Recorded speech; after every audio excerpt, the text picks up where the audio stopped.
الرجيم بسم الله الرحمن الرحيم সূরা শুআরা মক্কি আয়াত 1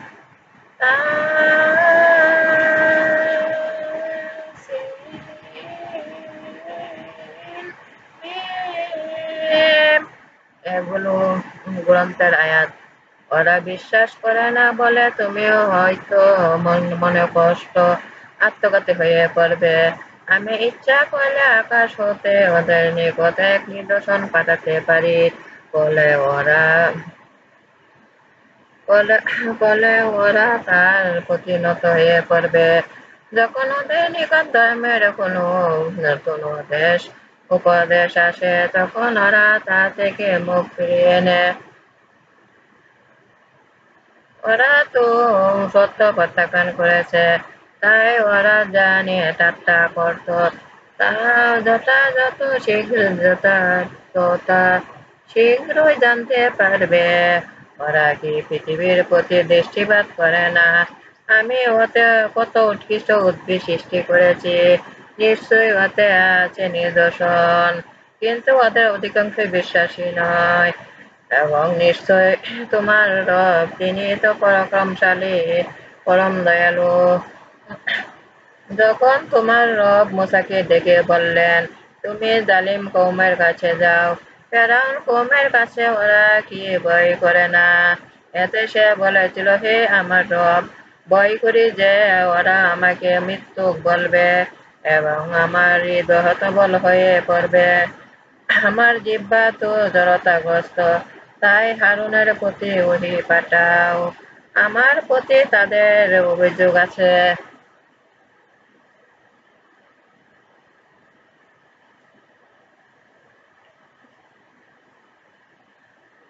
আশঙ্কা করি ওরা আমাকে হত্যা করবে।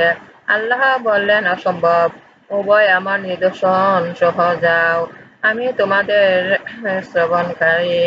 তোমরা ফেরাউনের কাছে গিয়ে বলো, আমরা তো বিশ্ব জগতের রবের রাসূল, তাই আমাদের সঙ্গী বনি ইসরাঈলকে যেতে দাও।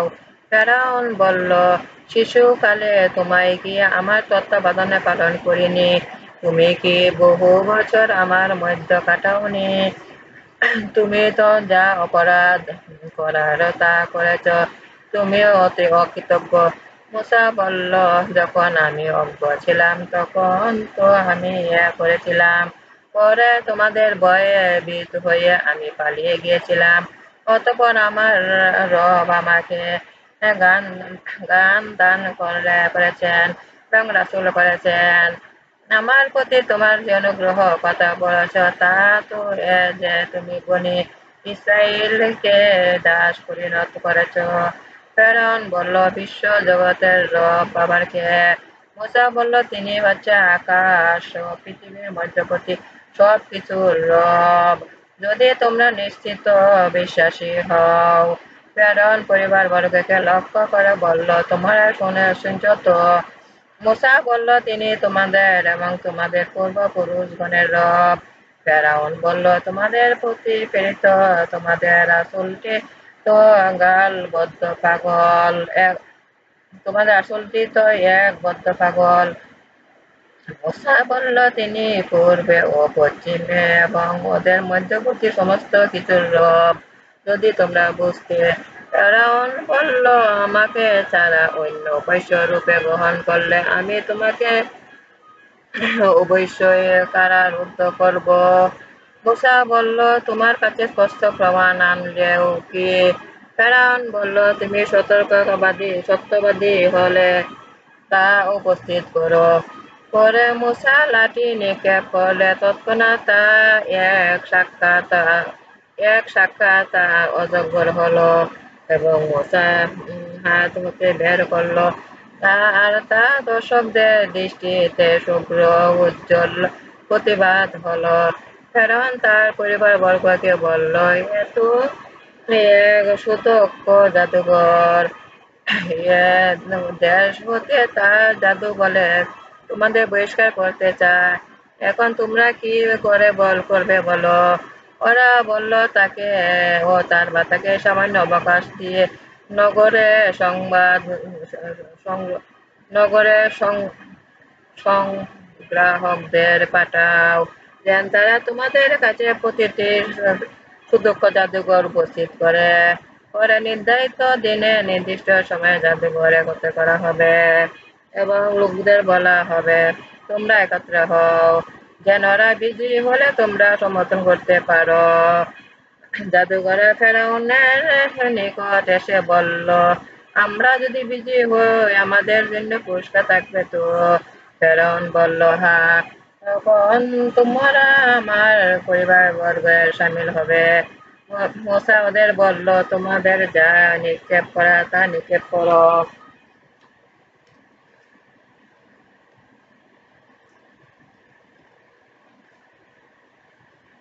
পরে ওরা ওদের রজ্জু ও লাঠি নিক্ষেপ করলো এবং বলল, ফেরাউনের ইজ্জতের শপথ, আমরাই বিজয়ী হব। পরে মূসা তার লাঠি নিক্ষেপ করলে সাহসাই তা ওদের খ্রিস্টগুলিকে গিলতে লাগলো। তখন জাদুঘরা সিজদা অবনত হয়ে বলল, আমরা বিশ্ব জগতের রবের প্রতি বিশ্বাস করলাম, যিনি মূসা এবং হারুনের রব। ফেরাউন বলল, কি, আমার অনুমতি ছাড়া তোমরা এতে বিশ্বাস করলে? দেখছি এ তো তোমাদের প্রধান, এই তো তোমাদের জাদু শিক্ষক। শীঘ্রই তোমরা এর পরিমাণ জানবে। আমি তোমাদের হস্তপদ বিপরীত দিক হতে কেটে সকলকে শূলবিদ্ধ করব। ওরা বলল, কোনো ক্ষতি নেই, আমরা আমাদের রবের দিকে ফিরব। আমরা আশা করি প্রভু আমাদের ক্ষমা করবেন, কারণ আমরা এই প্রথম বিশ্বাসী। আমি মূসাকে বলে ওহী করলাম, আমার দাসদের নিয়ে রাত্রিকালে বের হও, তোমাদের পশ্চাৎ বহন করা হবে। পরে ফেরাউন শহরে শহরে লোক সংগ্রহকারী পাঠালো। হে বলে যে, বনে ইসরায়েল তো ক্ষুদ্র এক দল, ওরা তো আমাদের ক্রোধ উদ্যোগ করেছে এবং আমরা তো একদল সদা সতর্ক। ফলে ওরা বহিষ্কার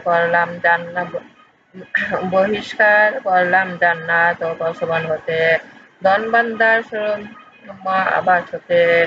এরূপই ঘটেছিল এবং সমুদ্রের অধিকারী করেছিলাম বনী ইসরাইলকে। ওরা সূর্য উদয়কালে তাদের পশ্চাৎপদ করেছিল। পরে দুই দল পরস্পরকে দেখলে মূসা সঙ্গী বলল, আমরা তো জিত হলাম। মূসা বলল, কিছুতেই নয়, আমার সঙ্গে আছেন আমার রব, যিনি আমাকে পথ বলে দেবেন।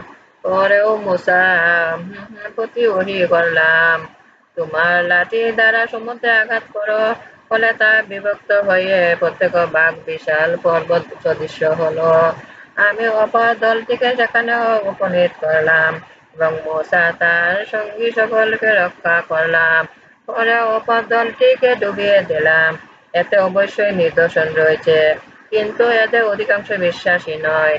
তোমার রব তিনি অবশ্যই পরাক্রমশালী, পরম দয়ালু। ওদের নিকট ইব্রাহিমের বৃত্তান্ত শোনাও। সে যখন তার পিতা ও তার জাতিকে বলেছিল, তোমরা কিসের পূজা করো? ওরা বলল, মূর্তি পূজা করি, আমরা পূজা মগ্ন থাকবো। সে বলল, ওদের ডাকলে ওরা শুনে না, অথবা ওরা কি তোমাদের উপকার বা অপকার করতে পারে? ওরা বলল, না, আমরা পিতৃপুরুষের এরূপ করতে দেখেছি। যার পূজা করেছ তার সম্বন্ধে ভেবে দেখেছ কি? তোমরা ও তোমাদের পূর্বপুরুষেরা যা পূজা করত বিশ্ব জগতের রব ব্যতীত তারা সকলে আমার শত্রু। তিনি আমাকে সৃষ্টি করেছেন এবং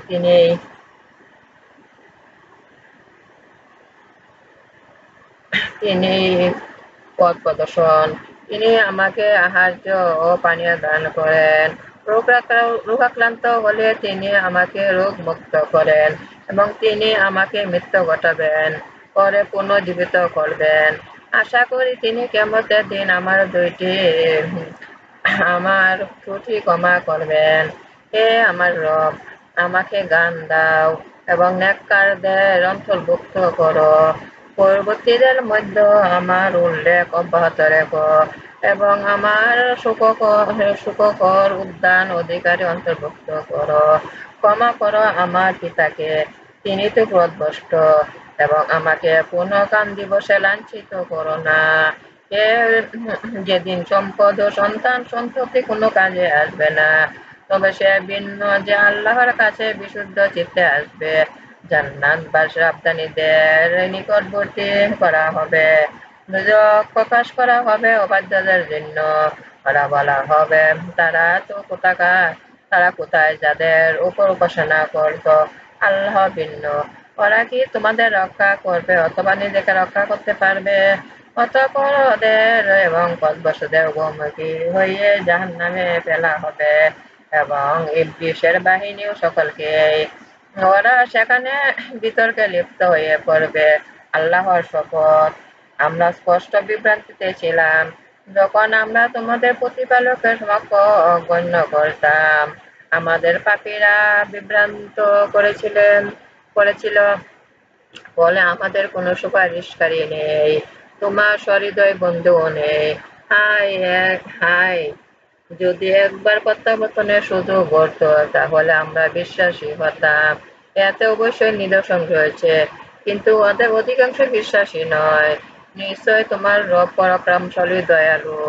নহর জাতি রাসূলকে মিথ্যা সাব্যস্ত করেছিল যখন ওদের ভ্রাতা নূহ বলল, তোমরা কি সতর্ক হবে না? আমি তো তোমাদের বিশ্বস্ত রাসূল, তাই আল্লাহকে ভয় করো, আমাকে মানো। আমি তো প্রতিদান চাই না, আমার পুরস্কার তো বিশ্ব প্রতিপালকের কাছে। এত আল্লাহকে ভয় করো, আমাকে মানো। ওরা বলল, আমরা কেমনে বিশ্বাস করব যখন নিম্ন শ্রেণীরা তোমার অনুসারী। নূহ বলল, ওদের কর্মে আমি জ্ঞাত নই, ওদের হিসাব নেওয়া তো আমার রবের কাজ, যদি তোমরা বুঝতে। আর বিশ্বাসীদের তাড়িয়ে দেয়া আমার কাজ নয়, আমি কেবল স্পষ্ট সতর্ককারী। ওরা বলল, হে নূহ, তুমি নিবৃত্ত না হলে তোমাকে প্রস্তরাঘাতে হত্যা করব। নূহ বলল, হে আমার রব, আমার যাতে আমাকে মিথ্যাবাদী বলে, তাই আমার ও ওদের স্পষ্ট মীমাংসা করো। আমাকে এবং আমার মুমিন সঙ্গীদের রক্ষা করো। পরে আমি তাকে তার সঙ্গীদের নৌকা রক্ষা করলাম, পরে অবশিষ্ট সকলকে নিমজ্জিত করলাম। এতে অবশ্যই রয়েছে নিদর্শন, কিন্তু ওদের অধিকাংশ বিশ্বাসী নয়। এবং তোমার রব তিনি পরাক্রমশালী দয়ালু। আদ জাতি রাসূলগণের প্রতি মিথ্যা আরোপ করেছিল, তাদের বাতার রোধ। তোমরা কি সাবধান হবে না? আমি তো তোমাদের বিশ্বস্ত রাসূল, আল্লাহকে ভয় করো এবং আমাকে মানো। আমি আমাদের কাছে এজন্য কোনো প্রতিদান চাই না, আমার পুরস্কার বিশ্ব জগতের রবের নিকট আছে। তোমরা তো অযথা প্রতিটি উচ্চারণ স্তম্ভ নির্মাণ করেছ আর প্রাসাদ নির্মাণ করে ভাবছ যে তোমরা চিরস্থায়ী হবে। আর তোমরা আঘাত হানলে নিশ্চয়ভাবে আঘাত হানো। আল্লাহকে ভয় করো এবং আমাকে মানো। ভয় করো যিনি তোমাদের জ্ঞান দিয়েছেন চতুষ্পদ জন্তু ও সন্তান-সন্ততি এবং উদ্যান ও প্রসবন। নিশ্চয় আমি তোমাদের জন্য মহাদিনের শাস্তির ভয় করি। ওরা বলল, তুমি উপদেশ দাও বা না দাও, উভয় আমাদের কাছে সমান। আমাদের এসব কাজ পূর্বপুরুষদের রীতিনীতি মাত্র, আমরা শাস্তি প্রাপ্ত হব না। বলে ওরা তাকে প্রত্যাখ্যান করলে আমি ওদের ধ্বংস করলাম। এতে রয়েছে নিদর্শন, কিন্তু ওদের অধিকাংশই এ বিশ্বাস করে না। তোমার রব তিনি তো পরাক্রমশালী দয়ালু। সামুদ জাতি রাসূলকে মিথ্যা আরোপ করেছিল, ওর বাতাকে সালেহ, তোমরা কি সমাধান হবে না? আমি তো তোমাদের এক বিশ্বস্ত রাসূল, তাই আল্লাহকে ভয় করো, আমাকে মানো। আমি তোমাদের কাছে এজন্য কোনো প্রতিদান চাই না, আমার পুরস্কার তো বিশ্ব প্রতিপালকের কাছে। তোমাদের কি পার্থিব ভূ সম্পদের মধ্যে নিরাপদে রেখে দেওয়া হবে উদ্যান প্রসবন, শস্যক্ষেত্র এবং নরম ফল বিশিষ্ট খেজুর বাগানে? তোমরা তো নৈপুণ্যের সাথে পাহাড় কেটে গৃহ বানিয়েছ। তোমরা আল্লাহকে ভয় করো এবং আমাকে মানো এবং জালিমদের আদেশ মানিও না। এরা পৃথিবীতে অশান্তি সৃষ্টি করে, শান্তি স্থাপন করে না। ওরা বলল, তুমি তো জাদুগ্রস্ত, তুমি তো আমাদের মতো একজন মানুষ। তুমি যদি সত্যবাদী হও তবে এর নির্দেশনা আনো। সালেহ বলল, এ যে উষ্টি নির্ধারিত দিনে দিনে এর জন্য একদিন ও তোমাদের জন্য একদিন পানের পালা রইল এবং ওকে কোনো ক্লেশ দিও না।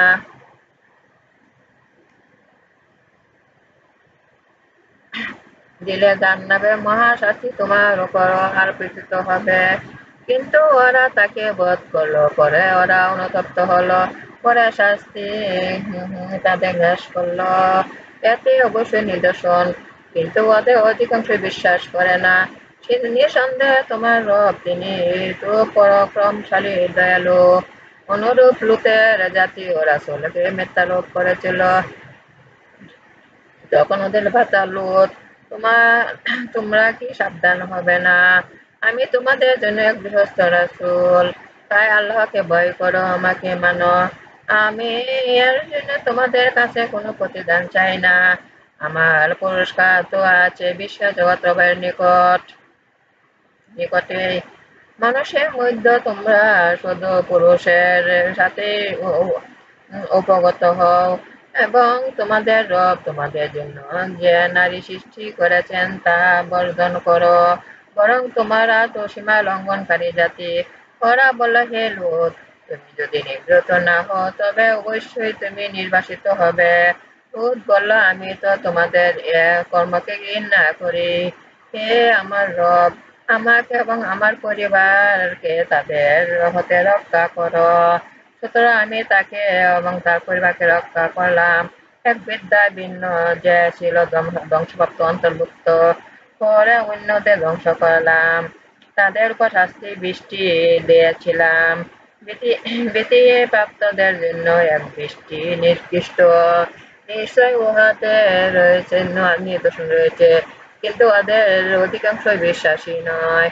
নিঃসন্দেহে তোমার রব তিনি তো পরাক্রমশালী পরম দয়ালু।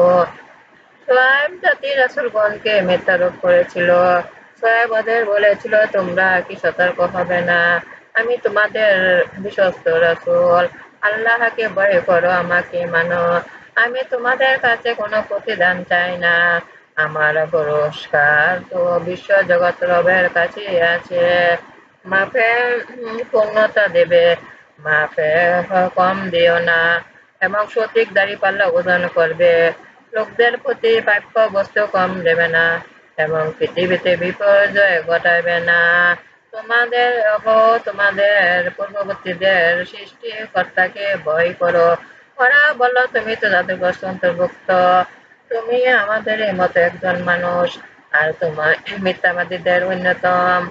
এক খণ্ড এক খণ্ড আকাশ আমার উপর ফেলে দাও যদি সত্যবাদী হও।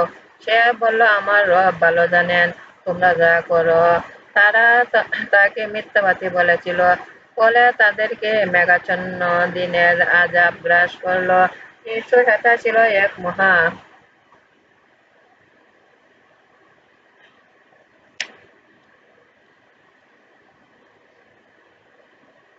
মহাদিবসের আযাব। নিশ্চয় এর নিদর্শন রয়েছে, কিন্তু তাদের অধিকাংশই বিশ্বাসী নয়। এবং নিঃসন্দেহে তোমাদের রব তিনি তো পরাক্রমশালী পরম দয়ালু। নিঃসন্দেহে এটি বিশ্ব প্রতিপালকের হতে অবতীর্ণ। জিবরাইল অবতীর্ণ করেছে তোমার হৃদয়ে, যাতে তুমি সতর্ক হতে পারো। অবতীর্ণ হয়েছে সুস্পষ্ট আরবি ভাষা।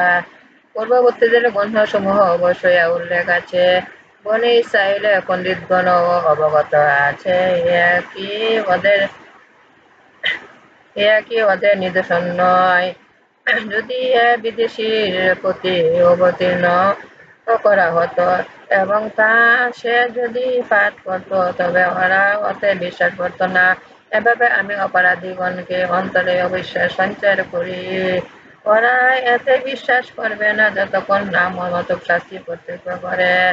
এটা ওদের কাছে হঠাৎ এসে পড়বে, ওরা কিছু বুঝতে পারবে না। তখন ওরা বলবে, আমরা কি অবকাশ পাবো না?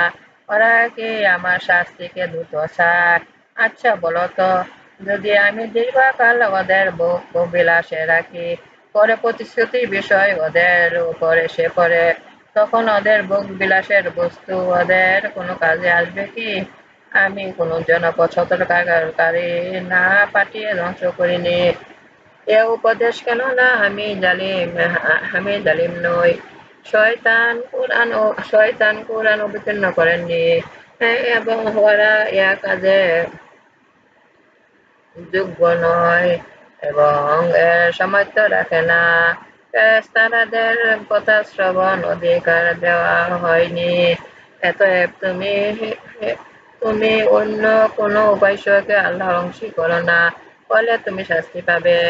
তোমার স্বজনবর্গকে তুমি সতর্ক করে দাও এবং তোমার অনুসারী মুমিনদের প্রতি বিনয়ী হও।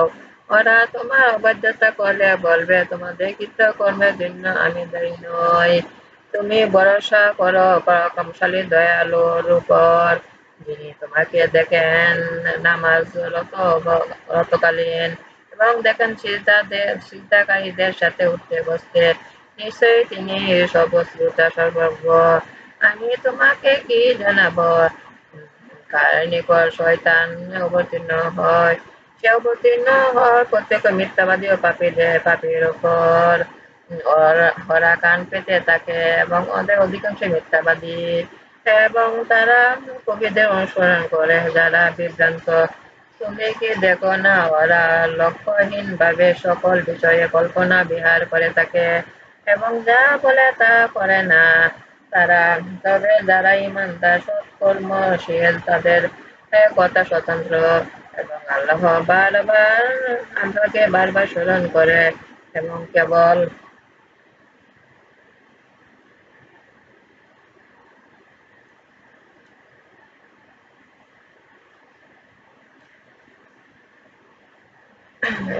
অত্যাচারী হওয়ার পর আত্মরক্ষার প্রতিশোধ গ্রহণ করে। অত্যাচারীরা জানবে ওদের গন্তব্যস্থল কোথায়।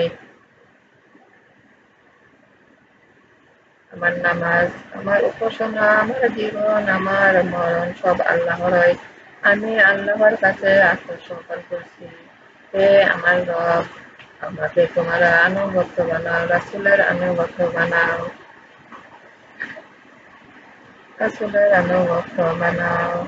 আমার আনুগত্য বানাও। আল্লাহর উপদেশ মানতে আল্লাহ শক্তি দান করো। আল্লাহকে উত্তম দিন দান কর, শক্তি দান করো। হে আমার রব, ও দুনিয়া আখিরাতে কল্যাণ দান করো আমাকে, দুর্যোগের অগ্নি হতে আমাকে রক্ষা করো। হে আমার রব, কল্যাণের সাথে আমাকে দাখিল করো, কল্যাণের সাথে আমাকে বের করো। হে আমার রব, হযরত মুহাম্মদ সাল্লাল্লাহু আলাইহি ওয়াসাল্লামের আমার জীবনের গুনাহ ক্ষমা করুন। সূরা শুআরা মক্কি, আয়াত ১ থেকে ১২৭।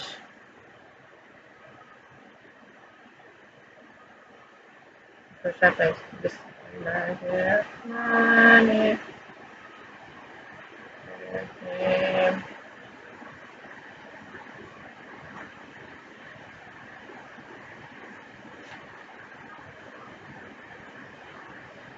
২২৭। বিসমিল্লাহির রহমানির রহিম। আসসালামু আলাইকুম।